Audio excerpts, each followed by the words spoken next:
Hello. What's up mga tol? Saan na yun?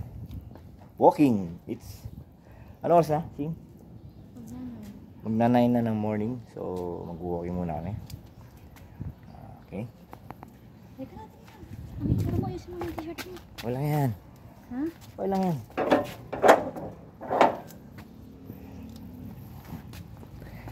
Medyo mainit na pero sabi nga nila napanood ko nung sa araw sa sa Facebook eh. Although 80% na hindi na ako naniniwala sa Facebook ngayon. Good morning. Hello mga kamag. Sabi nga nila hanggang alas 2 ng tanghali pwede pa tayo magpa-araw. Vitamin D pa rin daw 'yon. Basta wag lang 10. Siguro hindi natin alam. Sabi nila. Ha? Wag lang 10 AM. Yung 9 pwede pa, pero yung 10 AM ang hanggang alas 2 nga daw eh. Madaling araw eh. Madaling hanggang alas 2 ng hapon, pwede pa magpa-araw. Sabi ko, di tusta ka na nun, di ba? So, ayun, lakad-lakad kami dito. Yan. Ito yung harap ng bahay. So, dito kami mag-walking. Kasi yung paikot-ikot lang. Maganda sa ano. Maganda sa mga ano yung... Kasi vitamin D ang init. Kasi ang calcium to eh. Vitamin D, iba pa yung calcium sa vitamin D. So, ang vitamin D sa buto rin yun eh, di ba? Parang magbe-benefit din doon eh yung buto. Yan, di ba? Tsaka yung energy na nakukuha natin sa araw. Yan, yung lakas, yung hindi nyo na subukan nyo. Yung bang hinang-hina kayo pagising nyo sa umaga, tamad na tamad kayo, subukan nyo magpa-araw. Pero magbo-boost yung energy nyo. Lahat ng gusto nyo gawin, magagawa nyo. Daig pa yung daig pa nito yung energizer drink. Yung mga Lipovitan, mga Red Bull, mga Sting, mga Cobra. Mas daig pa nun. Yun, makakasira pa ng kidney nyo. Pagka na sobra naman Hindi naman sa disclaimer, hindi ko sinisiraan yung mga yan. Siyempre yung mga lahat naman sobra pangit. Oo. Pero kung paminsan-minsan take kayo ng ganun, talagang why not, di ba? Okay naman yun eh. So mas maganda ito nga natural. Araw, sikat ng araw. Magpa-araw kayo ng at least 30 minutes. Sabayan nyo ng walking. 15 to 30 minutes daw. So sabayan nyo ng walking. Kagaya nito kami ni Mrs. Nagwo-walking kami. So that's more than enough para mag-boost yung energy nyo, magawa nyo yung mga dapat nyo gawin sa maghapon. Yun, hanggang gabi na yun. Masarap ang tulog nyo pa sa gabi. Tayo mo, nakatatlong ikot na agad tayo. Pagbilis na. Nakatatlong ikot na kami. Doon lang kami sa bahay namin. Bahay namin doon. Ikot-ikot lang ganyan. Minsan sa gabi kami nagwo-walking ni Mrs. At pag hindi naman kami nagwo-walking, mamaya madadaanan natin kung saan kami tumatambay. Nagpe-pep talk kami. Pep talk, ibig sabihin kung ano yung mga, hindi naman pep talk yun, di ba? Preparatory talk. Yung bang, kasi hindi na eh. Sa gabi na yun, hindi naman sa umpisa ng umaga eh. Sa umpisa ng araw eh.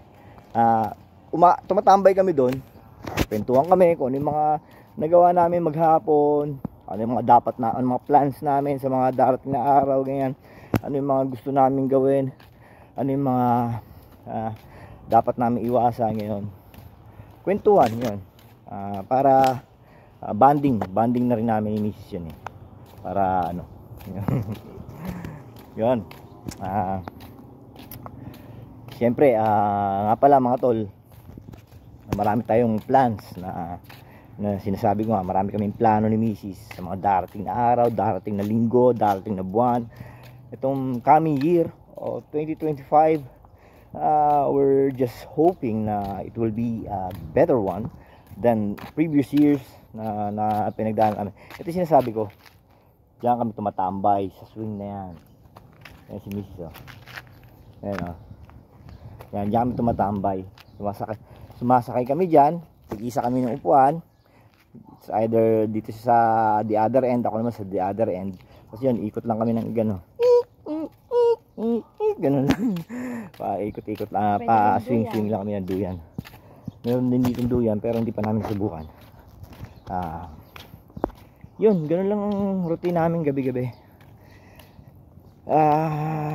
As I was saying, we're just keeping our heads up or keeping our hopes up na magiging mas mabuti ang 2025. It's either magiging rider as in Grab Express, Food Panda Express, ganyan, or Lalamove or Joyride or whatever. Siguro mag-shift ako ng career doon, or we have another option, which is babalik po ako ng ibang bansa. Yun. So by Friday, sa Friday po makukuha ko na yung aking what you call this, passport, newly renewed. Newly renewed, no? Tama po ba yun? Yun, siguro renewed passport. 10 years effectivity. Yun, 10 years yun yung, so bago ma-expire yun, senior na kami ni Mrs. Tapos si Piolo is ano na, 30 plus years old. Yan. So yun yung gagamitin ko, yung bagong passport sa pag-apply ko po, going outside the country again, dahil mas na-realize namin ng mag-ina ko na mas mabuti magtrabaho po sa ibang bansa. Kasi siyempre kailangan nating ilang taon na po ako, 52, misis ko magpi-50. So kailangan po naming mag-prepare para sa aming senior moments. Kailangan paghandaan natin yung pagtanda natin. Sabi nga nila hindi naman porke nandiyan na, saka pa lang tayo gagawa ng paraan. Gagawa pa ng ano. Kasi hindi naman tayo pwedeng umasa na lang sa anak natin na para sa kinabukasan natin. Kasi siyempre magkakaroon din sa sariling pamilya. Kailangan yung pamilya niya itutukan niya rin para mas maging maganda ang kanilang kinabukasan. Hindi yung ano, kasi kung kaya pa naman natin, kami, kung halimbawa ako o si Mrs., kaya pa naman namin na mag-work para ma-prepare namin yung ano namin, yung future namin, yung katandaan namin, pagtanda namin, ika nga nila. Kasi nakuha rin naman namin tong idea na to sa mga seniors dito na kaibigan ni Mrs. Kaibigan namin actually, family friends, na pinaghahandaan nga yung future nila, yung katandaan. Kasi nga hindi tayo pwede basta umasa na lang sa anak natin. Kawawa naman anak natin kung aasa na lang natin sa yung kinabukasan natin sa kanila. Kailangan tulong-tulong. Meron din siyang binibigay na tulong. Kailangan meron din tayo mai-provide na tulong para sa sarili natin. Ay, sige po. Punta din ako. Sige po. Kunin mo naman 200. Kunin mo na. Kinamamadali at nandito sa sumba. Mamaya na. Okay, mga tol. Hanggang doon lang muna. At may kukunin ako, maniningil ako ng pautang. Ayan. Ayan. Andyan na sila. Yung mga mamitas namin. Ang aming mga mamis. Ayan. Ayan mga mamis namin. Ito kami. Ito kami. Hindi kami nakikita. Hindi ka nakikita. Hindi kami nakikita. Ayan mga mamis ko, mga mamis namin. Hindi ako nakakain, kinuha ni Ani. Ha? Bigyan mo. Binayaran Mami, doon muna kayo. Mami, Mami, doon muna kayo. Mami, tambay muna kayo sa lubo. Min, ang daming lalakarin. Ano yung lalakarin? Sige. Teka. Kumain kayo. Ang daming pagkain doon. Maraming dadaanan. Sige, okay. Ay, kunin mo kami, daddy, si kami ni Ellie. Alin? Kunin ng ano? Dito. Ha? Vlog yan eh. Mga mamis ko. Hi. Si Ate Ayet, si Tita Bren, nasa gitna. Si Mami Josie. Sila mga mamitas namin dito, mga titas, mga mababait na single ladies. Maganda. Mga alluring pa rin, mga daring pa rin, mga sexy pa rin, kahit na hindi naman kasing malapit pa rin edad sa amin eh. hindi naman katandaan, mga kakalapit pa rin kami ng mga edad. Medyo We're beautiful. Ang ganda no? Yes. Ang ganda ng e-bike nila no? Yan. So, dumaan lang sila dito para Vlog pala rin. vlog. Yan ba'y makakarating sa United States. Dadaling ko yan sa ibang bansa. Paano yan? Hi. Yan. Available. Available. Makakarating to ng Greece. Available. Available. Available and Single. single and ready to mingle. Ayan, walang ginawa kundi magsumba at kakain. Wala rin. Thank you. Yan sila. Ayan o. Binayaran kasi ni Ano. So dumaan sila dito Hindi siya para nakakain. hindi daw nagtatampo si Mami Jo dahil hindi daw siya nakakain ng lugaw. Nakakain ng lugaw. Tapos kaldo. Dahil inagawan siya. Kami So, na naman ng tatlo. Alam mo, Medyo iwas-iwas muna. Iwas kami. totoo po yan. Kung gusto mo, sumama ka. Ay, hindi, pagka ako yung available. Bye-bye. Daddy Singy. Bye-bye. Lynn. Bye-bye. Bye-bye na. Ingat kayo ha. Vlog yan, vlog. Ingat kayo. Sa pagsumba, kakausapin kita para kung sino may gustong umorder. Basta alas sige, kaldo. Marami. O, alas ka, iba Masarap ng ano eh.